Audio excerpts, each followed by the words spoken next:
मी माझ्या पतीसोबत स्टेशनवरून निघाले. त्यांनी सांगितले की आरक्षण एकत्र एकाच जागी मिळालेले नाही. काही कंपार्टमेंटनंतर माझी सीट आहे. ट्रेनमध्ये सीट बदलून घेऊ असे ते म्हणाले. सगळे पैसे मी तुला त्यांनी टाक. ट्रेनमध्ये चोरी होऊ शकते. मीही विचार केला की बरोबरच बोलत आहेत आणि सगळे पैसे त्यांना दिले. आम्ही ट्रेनमध्ये चढलो. ते आपल्या सीटवर बसले आणि मला एका सीटवर बसवले. म्हणाले, जेव्हा टीटी येईल तेव्हा सीट बदलून घेऊ. ट्रेन निघाली. पण जवळजवळ 6 तास टीटी आला नाही. 6 तासांनंतर टीटी आला आणि मला तिकीट मागू लागला. मी सीट नंबर सांगितला आणि म्हटले, तिथे माझे पती बसले आहेत आणि तिकीट त्यांच्याकडे आहे. तो काही न बोलता इतरांचे तिकीट तपासून निघून गेला. सुमारे 20 मिनिटांनी टीटी परत आला आणि मला बाहेरच्या बाजूला बोलावले. तो गेटजवळ जाऊन उभा राहिला आणि मीही तिथे जाऊन उभी राहिले. त्याने माझे नाव विचारले आणि यादी तपासली. मग मला म्हटले, मॅडम, तुमचे नाव यादीत नाही आणि तुमचे पती कुठेही सापडले नाहीत. मी त्यांचे नाव सांगितले.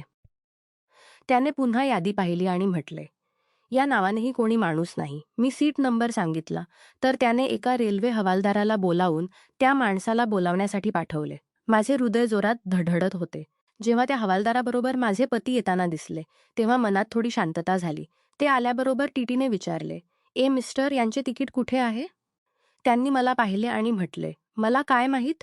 मी यांना ओळखत नाही. मला कापातर रक्त येणार नाही. मी घाईघाईने म्हटले, हे काय बोलत आहात?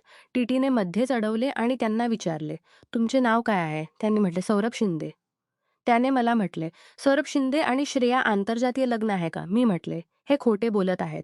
टीटीने मला विचारले, तुम्हाला कुठे जायचे आहे? मी नागपूरचे नाव सांगितले. मग त्यांना विचारले तर त्यांनी दुसरे नाव सांगितले. टीटीने पुन्हा त्यांना विचारले, तुमच्याकडे काही पुरावा आहे का? त्यांनी एक कार्ड काढून टीटीला दिले. टीटीने आधी स्वतः पाहिले आणि मग मला दाखवले. खरंच ते मतदार ओळखपत्र होते आणि त्यांच्या फोटोसोबत त्यांचे नाव सौरभ शिंदे लिहिलेले होते. टीटीने पुन्हा विचारले, मॅडम, तुमच्याकडे काही पुरावा आहे का? मी थोडा वेळ विचार केला.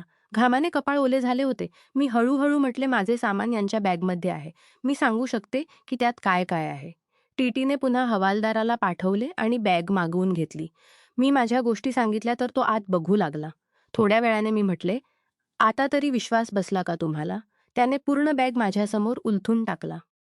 माझे तर सुटले. बॅगमध्ये फक्त पुरुषांचे सामान होते आणि काहीच नाही. टीटीने मला म्हटले, मॅडम, तुम्हाला फाईनचं तिकीट घ्यावे लागेल. मी विचारले, किती? त्याने सांगितले, 50 रुपये. मी माझे पर्स उघडले तर आठवले की पैसे तर आधीच घेतले आहेत. मी हळूहळू संकोचत म्हटले, पैसे नाहीत माझ्याकडे. टीटीने म्हटले, ठीक आहे, मग पुढच्या स्टेशनवर उतरून जा. पैशांशिवाय एका अनोळखी शहरात उतरणेही ठीक नव्हते. ही तर आणखी वाईट परिस्थिती होईल. मी हळू म्हटले, मला उतरायचे नाही. टीटीने आवाज करून आणखी 2 हवालदारांना बोलावले आणि मला म्हटले, मॅडम, तुम्हाला उतरणेच लागेल. अचानक माझ्या पतीने टीटीला म्हटले, 1 मिनिट बाजूला या. टीटी त्यांच्याबरोबर वेगळे गेले. हवालदार दूर उभे होते, पण मी जवळ होते म्हणून मला त्यांच्या गोष्टी ऐकू येत होत्या. टीटीला म्हणाले, तर अजून 12 तास आहेत त्यात. टीटीने म्हटले, तर? ते म्हणाले, तर आंधळे आहात का? दिसत नाही का? टीटी बोलला, काय? ते म्हणाले, जवानी दिसत नाही का? पैसे नाहीत.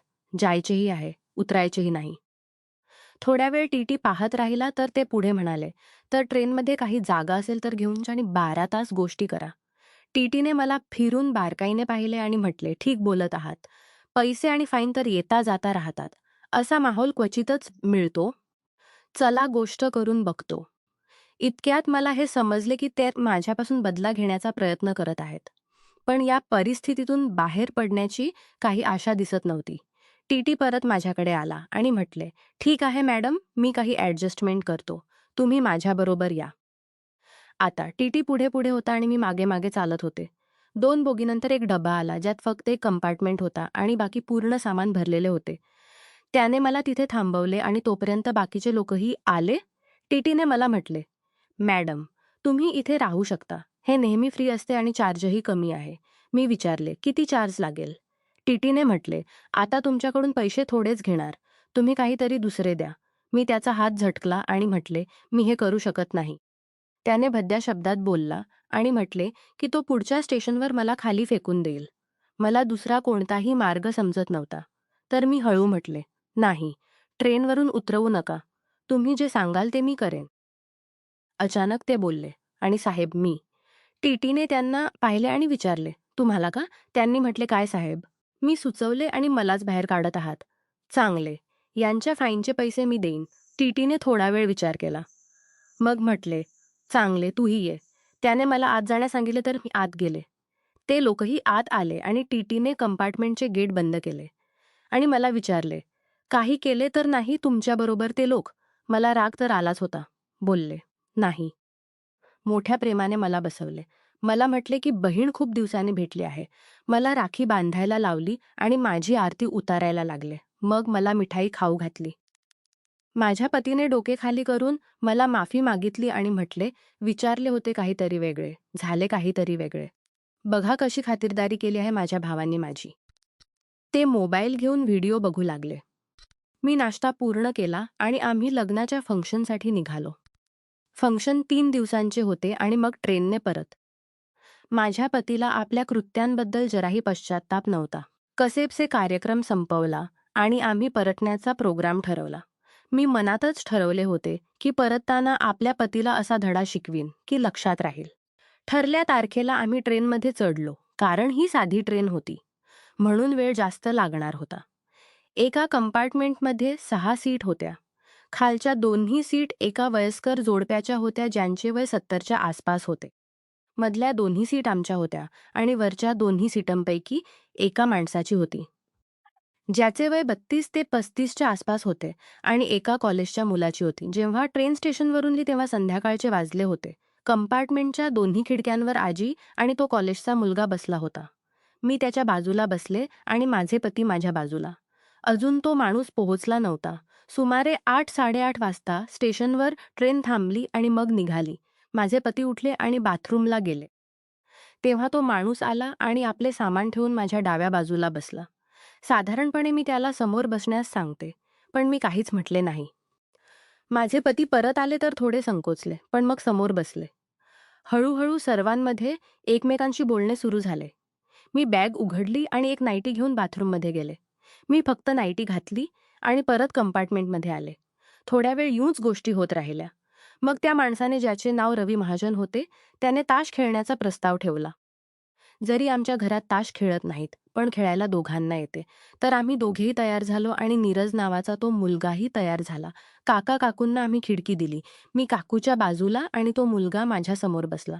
माझ्या बाजूला रवी आणि त्यांच्यासमोर माझे पती बसले. रवीने एक कंबल काढला आणि आम्ही त्याला पसरून कमरेपर्यंत ठेवले आणि मध्ये पत्ते टाकायला सुरुवात केली. कारण कंबल जास्त मोठा नव्हता, म्हणून आम्ही सगळे बरेच जवळ बसले होतो. तेव्हा काकाने म्हटले, "जर खेळ संपला असेल तर आता थोडे झोपूया." मी वेळ पाहिला. आम्ही खेळ बंद केला आणि सगळ्या सीट उघडून बेड तयार केले. सगळे आपापल्या बेडवर गेले. माझे पतीही आपल्या सीटला वळून झोपले. काका आणि काकू लवकरच झोपले. पण रवीच्या डोळ्यात झोप नव्हती. तो वारंवार बाथरूमला जात होता. सकाळी ठीक वाजता माझी झोप उघडली आणि मी उठून बाथरूमला चालले. तेव्हा कोणीतरी बाथरूमचे दार ठोठावले. मी हळू विचारले, "कोण आहे?" बाहेरून एका मुलाचा आवाज आला आणि मला कळले की तो नीरज आहे. मी हळू विचारले, "काय काम आहे?" तर त्यानेही हळू म्हटले, "तुम्ही रवी काकांबरोबर जे केले ते त्यांना तर झोप आली." पण मला झोप येत नाही. मी हसले आणि मनातच बोलले, "आजकालची मुले." थोड्या वेळाने मी आपल्या सीटवर जाऊन झोपले. माझे पती दुसऱ्या बाजूला तोंड करून झोपले होते. मीही झोपले. सकाळी उठून मी टूथब्रश घेऊन वॉशबेसिनच्या बाजूला गेले. तिथे मी ब्रश केला आणि जसे चेहरा धुत होते, अचानक माझी नजर कोपऱ्यात गेली. तिथे माझे पती उभे होते.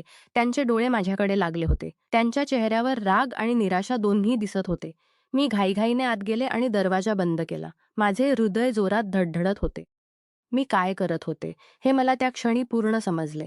बदला घेण्याच्या नादात मी स्वतःला आणि आमच्या नात्याला धोक्यात घालत होते. ट्रेनमधून उतरल्यावर मी पतीला सामोरे गेले. सगळे सांगितले.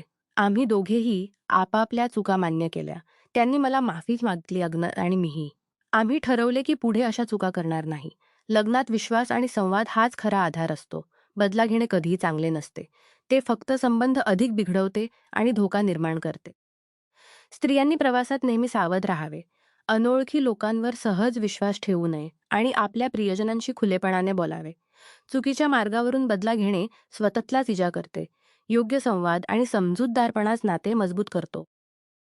नमस्कार मित्रांनो, तुम्हाला ही कथा आवडली असेल तर चॅनेलला सबस्क्राईब करायला विसरू नका आणि यापेक्षाही अधिक रंजक व्हिडिओ पाहण्यासाठी माझ्या चॅनेलवर नुकताच अपलोड केलेला नवीन व्हिडिओ नक्की पहा. तो तुम्हाला खूप आवडेल अशी मला आशा आहे.